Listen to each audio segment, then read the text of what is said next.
Hello guys, চলেন আজকে আপনাদের সাথে খুব সহজে একটি পুডিং রেসিপি শেয়ার করি। ফার্স্টে আমি এখানে ৪ চামচ চিনি দিয়ে নিয়েছি। এরপর একটু সামান্য পানি দিয়ে এটাকে ভালোভাবে মিক্স করে নিব। যারা আমার চ্যানেলটি নতুন দেখছেন তারা সাবস্ক্রাইব করে লাইক করে পাশে থাকুন। এরপর আমি এটাকে পরপর এটাকে ভালোভাবে নিয়ে নেবে যাতে এটা লেগে না যায়। এরপর কালারটা যখন একটু ব্রাউন কালার হয়ে আসবে তখন আমি এটাকে ভালোভাবে নাড়তে থাকবো। এরপর চুলাটাকে আমি অফ করে দিব।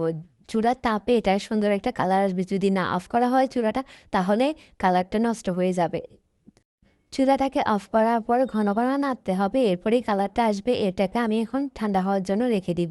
এরপর আধা লিটার দুধটাকে আমি ঘন করে জাল করে নেব। এরপর আমি একটি বাটিতে 4টি ডিম ভেঙে নিব। আপনারা চাইলে 6টি ডিমও দিতে পারেন, যদি আমি গরিব, আপনাদের মতো বড় লোকস না। ধুর শালা, আপনাদের সাথে কথা বলতে বলতে এখানে আমার ডিমের খোসাটা ডিমের মধ্যে পড়ে গেল। এরপর লাস্টে আমি ডিমটাকে ভেঙে নিয়ে এরপর আমি একটা কাঁটা চামচের সাহায্যে এটাকে ভালোভাবে মিক্স করে নিব। আমি যদিও আমার হ্যান্ড বিটারটা আমি খুঁজে পাচ্ছিলাম না।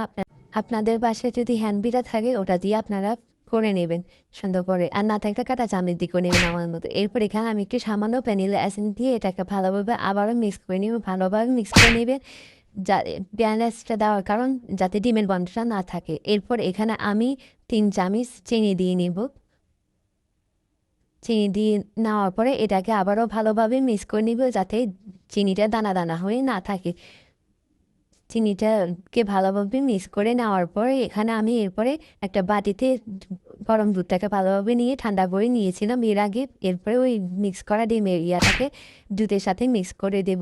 এরপর আমি ঠান্ডা হতে দেওয়া ক্যারামেলটির উপরে একটি ছাঁকনি দিয়ে ওই দুধটাকে ছেঁকে ক্যারামেলটার উপরে দিয়ে দেব। এরপর একটা হাঁড়িতে আমি একটু পানি আর স্ট্যান্ডটা বসিয়ে পুডিংটা বসিয়ে ছিটুটাকে আমি লক করে দেব। এরপর আমাদের পুডিংটা রেডি।